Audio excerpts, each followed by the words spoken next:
Yes, this is the rapid fire revision of the first class of chapter called Accounts, where we discuss section 128 से 131 तक होता है, including XBRL. ये fast track है, मैं बहुत फास्ट रहूंगा, सारे टेक्निकल पॉइंट्स जल्दी जल्दी बोलूंगा. ये एक रिविजन हो रही है 5 मिनट. सबसे पहले आपको याद हो सेक्शन 128 जब हम लोग पढ़ना शुरू किए थे तो डेफिनेशन देखे थे बुक्स ऑफ अकाउंट्स के इंक्लूसिव डेफिनेशन को, जो स्क्रीन पर आप भी देख रहे होंगे. सेल परचेजेस के records, assets, liabilities, money received, expanded, and अगर कॉस्ट अकाउंटिंग रिकॉर्ड्स आपकी कंपनी के लिए मैंडेटरी है तो वो भी बुक्स ऑफ अकाउंट्स का पार्ट माना जाता है. फाइनेंशियल स्टेटमेंट के इंक्लूसिव डेफिनेशन को हमने देखा और उसमें कैश फ्लो स्टेटमेंट का वर्णन था, बट 4 कंपनीज को, OPC, small company, dormant company and private company startups को, it's not every private company, private company startups को कैश फ्लो स्टेटमेंट अटैच करना जरूरी नहीं है. मतलब it may not form part of the financial statements. Financial year वैसे तो uniform होता है, बट कुछ कुछ केसेस में आप अलग फाइनेंशियल ईयर फॉलो कर सकते हैं by application to regional director in e form RD1. तो इसी से रिलेटेड अगर आप change of financial year, full page once, change of financial year के लिए अप्लाई करना चाहते हैं, then what is important, as you can see full page once, apply to RD in E form RD1 with fees and following documents and grounds and reasons. बताइए कि आप क्यों change करना चाह रहे हैं, why you want to change the financial year. जिस board meeting में रेजोल्यूशन पास हुई थी ऑथोराइजिंग द चेंज, वो भी उसके मिनट्स की कॉपी दीजिए. पावर ऑफ अटॉर्नी जो अप्लाई ऑथोराइज कर रहा हो एप्लीकेशन के लिए, पिछले 5 सालों में आपने कहीं application for change of financial year किया तो नहीं था, और अगर किया था तो क्या आउटकम था. तो फाइनली आरडी डिसाइड करेगा कि चेंज अलाउ करना है या नहीं करना है. वो आपसे कुछ एडिशनल इंफॉर्मेशन मांग सकते हैं, अगर इनकम्प्लीट इंफॉर्मेशन आपने जमा दी है, कुछ डिफेक्ट को रेक्टिफाई करने के लिए, रीसबमिट करने के लिए भी कुछ आपसे मांगेगा. But finally, once the order of RD comes, it shall be filed layout with ROC in E form INC 28 within 30 days of receiving the order. तो ये एक्सपेक्टेड क्वेश्चन है procedure for change of financial year, जो इस revision track में आपको दिखा था. किसी के पास अगर ये डिक्टेटेड नोट्स नहीं थे, वो स्क्रीनशॉट ले सकता था क्लास करने के समय. अपार्ट फ्रॉम दिस, कौन सी कंपनीज को सेपरेट फाइनेंशियल ईयर अलाउड होता है, लैंग्वेज देखो. Application is made by a company or body corporate which is a holding company or a subsidiary company or an associate company of a company incorporated outside India. तब वो apply कर सकते हैं. But किस purpose के लिए? For consolidation of its accounts they can have a different financial year. But एक exceptional, पहले एनसीएलटी के पास पावर था, now it has been delegated to CG. IFSC company which is the subsidiary of a foreign company, उनको किसी को apply नहीं करना है, दे कैन अपने आप follow a different financial year. Books of accounts की बातें हो रही थी इसी क्लास में कि रजिस्टर ऑफिस में रखा जाता है. फाइनेंशियल स्टेटमेंट्स हर साल का प्रिपेयर करिए और accrual basis and double entry पे बुक्स प्रिपेयर होती है, स्क्रीन पे दिख रहे होंगे. और क्या books of accounts and other papers को आप दूसरी जगह रख सकते हैं? तो इससे रिलेटेड हमने पढ़ा था कल ही क्लास के दौरान कि आप दूसरी जगह भी रख सकते हैं बुक्स ऑफ अकाउंट्स को. पर अगर आप दूसरी जगह रख रहे हैं इंडिया में, तो एक बोर्ड रेजोल्यूशन पास करिए और बोर्ड रेजोल्यूशन पास होने के 7 दिन के अंदर आरओसी को इन्फॉर्म कर दीजिए AOC 5 में. अदरवाइज नॉर्मली आप देखोगे दूसरी जगह रखना अलाउड नहीं किया जाता है बुक्स ऑफ अकाउंट्स को. फिर एक वेरी फेमस क्वेश्चन आया था कि इलेक्ट्रॉनिक मोड में लेआउट, आप बुक्स ऑफ अकाउंट्स को इलेक्ट्रॉनिक मोड में रख सकते हैं? तो उसके लिए बहुत सारे पॉइंट्स का पालन करना पड़ता है. If you are thinking of electronic mode books of accounts, हमें कई चीजों का पालन भी करना पड़ता है, तभी हम ये बुक्स ऑफ अकाउंट्स को इलेक्ट्रॉनिक मोड में रख सकते हैं. किन प्रकार की चीजों का पालन करना पड़ता है? कि वो एक्सेसिबल हो, वो लेजिबल फॉर्मेट में हो, प्रॉपर सिस्टम हो स्टोरेज के लिए. सर प्रॉपर सिस्टम कौन बताता है? बोर्ड या audit committee, as the case में भी, जिस कंपनी में जो हो. और इंफॉर्मेशन बैकअप जो हो इन बुक्स ऑफ अकाउंट्स का, वो ऐसे सर्वर्स में रखे जाएं जो फिजिकली लोकेटेड इन इंडिया हो, और ऐसे IP address of the service provider. ये सब चीज हम लोग एनुअल फाइलिंग के समय बताते हैं. Is it okay? और अगर कोई फॉरेन ब्रांचेस हैं तो फॉरेन ब्रांचेस के अकाउंट्स भी भारत में क्वार्टरली आते रहने चाहिए, और कोई डिमांड करे तो 15 दिन के अंदर उसे मिल भी जाना चाहिए फॉरेन ब्रांचेस के अकाउंट्स. डायरेक्टर्स कैन इंस्पेक्ट, और सारा हमें कोऑपरेशन देना पड़ेगा जो ऑफ डायरेक्टर आएंगे इंस्पेक्शन के लिए. उसके अलावा हमने इन्हीं क्लासेस में पढ़ा था बुक्स ऑफ अकाउंट्स 8 इयर्स के लिए हमें प्रिजर्व करना चाहिए, मिनिमम 8 इयर्स. अगर कोई इन्वेस्टिगेशन चल रही होती है तो हम लॉन्गर टाइम पीरियड के लिए भी बुक्स को प्रिजर्व करते हैं. एंड उसके अलावा एक बहुत इंटरेस्टिंग चीज है, फुल पेज करो, 128 का सबसेक्शन 6, कि इतना ज्ञान पढ़ा हमने, double entry, accrual basis, true and fair view, books कहाँ रखा जाए, बहुत कुछ पढ़ा। तो अगर ये नहीं कंप्लाई हो रहा है, जो हम लोग ज्ञान अभी लास्ट 5 मिनट से सुन रहे थे, क्वेश्चन के 2 पार्ट्स हैं। Who will be liable for non-compliance of Section 128, and what fine/imprisonment will be imposed? Fine, मैंने penalty word use नहीं किया, fine use किया है। तो पहले देखो 1 2 3 4 4 लोगों को मैंने फील करवाया था, क्योंकि बुक्स ऑफ अकाउंट्स फिनेंस से रिलेटेड मैटर है। तो जिन लोगों को हम धर रहे हैं यहाँ पर, पकड़ रहे हैं यहाँ पर, उनमें भी विशेषता देखिए, whole time director in charge of finance, CFO, any other person charge by the board, दिख रहा है ज्ञान। तो MD, WD, एंड क्या फाइन लगेगा इनके ऊपर, मिनिमम 50,000, मैक्सिमम 5 लाख, और है एंड नहीं है, मैक्सिमम 1 साल की जेल भी हो सकती है यहां पर। Did you remember?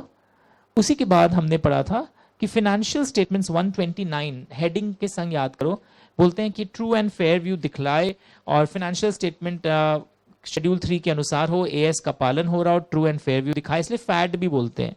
बट कुछ कंपनीज को, बिग कंपनीज को ये नहीं फॉर्मेट अपने अनुसार करेंगे, उनके स्पेसिफिक लॉज में अलग फॉर्मेट लिखा रहता है, like banking, insurance and generation of electricity में जो इन्वॉल्व हो। इन्हीं क्लासेस में हमने पढ़ा था, हर AGM में आप अपना फाइनेंशियल स्टेटमेंट ले डाउन करेंगे, कंसोलिडेटेड फाइनेंशियल स्टेटमेंट्स अपने सब्सिडरीज एंड एसोसिएट्स का ले डाउन करेंगे, प्लस AOC 1 में it's a separate statement containing the salient features of subsidiaries and associates, AOC 1 में वो भी जमा देंगे आप। इन्हीं क्लासेस में सीखा था कि अगर AS कंप्लाई नहीं हो रहा है, बहुत फेमस क्वेश्चन है CA के एग्जाम्स में, तो वो अपने नोट्स टू फाइनेंशियल स्टेटमेंट में डिविएशन बताते हैं कि क्या अलग आपने किया है, क्यों किया है, एंड क्या इफेक्ट आया है, 3 चीजों का वर्णन करना पड़ता है। ऊपर से सेंट्रल गवर्नमेंट कुछ कुछ चीजें तो कुछ कुछ कंपनीज को खुद ही रिलैक्स कर देती है सेक्शन से, कंप्लायंस से, अगर पब्लिक इंटरेस्ट में उनको ऐसा लगता है कि ये ऐसे रिलैक्सेशन देना अनिवार्य हो गया है। यानी कि true and fair view, schedule 3, बहुत कुछ सुना आपने, और लेइंग डाउन एवरीथिंग, पर अगर इस सेक्शन का उल्लंघन होता है, वापस सेम चीज, वो 4 लोग फंसते हैं और वही फाइन और इम्प्रिजनमेंट की धनराशि है जो आपने वहां पढ़ा था। तो कंसोलिडेशन वाली रिक्वायरमेंट भी आपने सुनी थी। तो रूल्स में एक अच्छी बात है कि कई बार जो बीच वाली सब्सिडरी होती है, वो अगर कंसोलिडेट नहीं करे तो भी प्रॉब्लम नहीं है। Look at this diagram, look at this analysis. A limited एक होल्डिंग कंपनी है, B लिमिटेड और C लिमिटेड उसके सब्सिडरीज हैं। कैसे बने? A लिमिटेड B लिमिटेड को होल्ड कर रहा था, B लिमिटेड जो है वो होल्डिंग कंपनी C का है, और A लिमिटेड किसका होल्डिंग है? B का है, तो मिस्टर बोल रहा हूं, C लिमिटेड भी A लिमिटेड का सब्सिडरी माना जाएगा। नाउ व्हाट हैपेंस हियर कि A किसको कंसोलिडेट करेगा? B and C। B किसको करता? C को। पर B को एग्जेम्पशन दिया जा सकता है कि तुम C को कंसोलिडेट मत करो, क्योंकि A तो तुम लोग दोनों को ही कंसोलिडेट कर ही ले रहा है। प्रथम कि वो जो जिसको एग्जेम्पशन दे रहे हैं वो एक अनलिस्टेड कंपनी हो, ना इंडिया में ना भारत कहीं भी लिस्टेड ना हो। सेकेंड, वो एक सब्सिडरी है B लिमिटेड, और B लिमिटेड अपने सारे शेयर होल्डर्स को बता दिया इन राइटिंग, और प्रूफ भी है कि हमने बताया है कि हम लोग अपने शेयर होल्डर्स को बताया, देखो हम लोग C लिमिटेड को कंसोलिडेट नहीं करेंगे, एंड B लिमिटेड के शेयर होल्डर्स को कोई आपत्ति भी नहीं थी।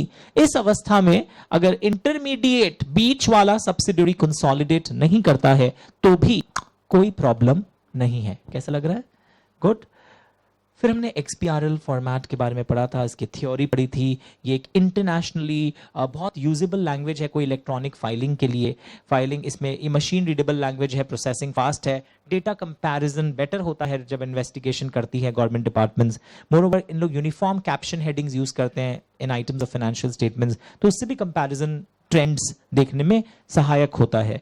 तो कौन कौन सी कंपनी के लिए ये कंपल्सरी है? रोमन 1 2 3 4 मिला आपको। इन कंपनियों के लिए XBRL फॉर्मेट कंपल्सरी है, लर्न करना पड़ेगा। मैंने बहुत ज्ञान दिया था। Banking, insurance, NBFC, housing finance को XBRL फॉर्मेट में नहीं जमा देना है। पावर सेक्टर को देना पड़ता था, पहले एग्जेम्प्टेड था, मतलब XBRL में नहीं बनाना पड़ता था, पर आजकल बनाना पड़ता है। तो ये इनका फेवरेट क्वेश्चन है CA, CS, CMA सब में, यहां से लोग पूछते हैं, तो ये फिगर्स बहुत जालिम है, प्लीज प्रिपेयर करके याद करके आइएगा। इन्हीं क्लासेस में हमने बहुत कुछ और पढ़ा था कि इंडिया जो है ना, इंड AS जो है, that is convergence towards IFRS। हम लोग पूरा IFRS टोटालिटी में सेम टू सेम, बांग्लादेश जैसी कंट्री पूरा सेम IFRS जो इंटरनेशनली चल रहा था वो अडॉप्ट किया है। हमने हमारे कंट्री के अनुसार कुछ लाया है, कुछ हटाया है। We are converging towards IFRS। तो इन डेज धीरे धीरे बहुत सारी कंपनीज को अप्लाई होने लग रही है।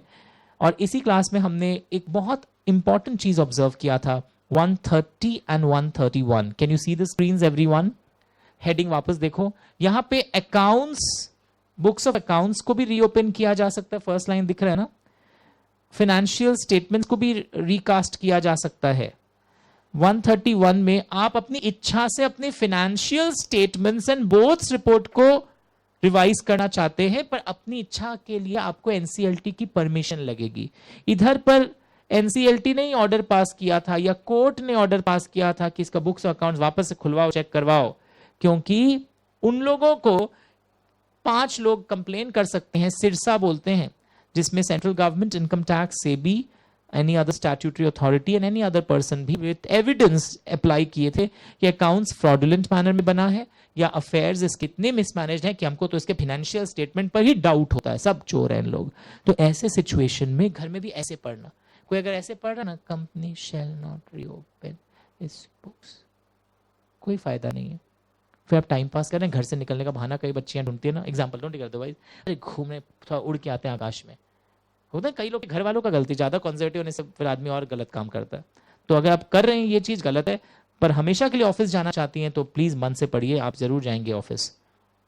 और पिछले 8 साल का रीओपन किया जा सकता है। सर हम 3 साल पढ़ा है, यहाँ पे वॉलंटरी डिवीजन में 3 साल का रिवाइज किया जा सकता था। और ग्राउंड्स इस बार FM नहीं है, पिछली बार FM को हम ग्राउंड्स बनाया था कि आपके अकाउंट्स फ्रॉडुलेंट मैनर में बनाए गए हैं या आपके अफेयर्स गलत तरीके से हो रहे हैं। इस बार क्या हो रहा है अगर आप देखोगे, 129, 134 के आधार पर रिवाइज हो रहा है। Reasons for revision, voluntary revision जब होता है तो बोर्ड्स रिपोर्ट में रीजंस भी लिखना पड़ता है। तो NCLT अप्रूवल चाहिए और NCLT यहां पर नोटिस देती है 2 पार्टीज को, central government and IT authorities को, ऐसा रिवीजन करने के पहले उनके व्यूज को लेने के लिए।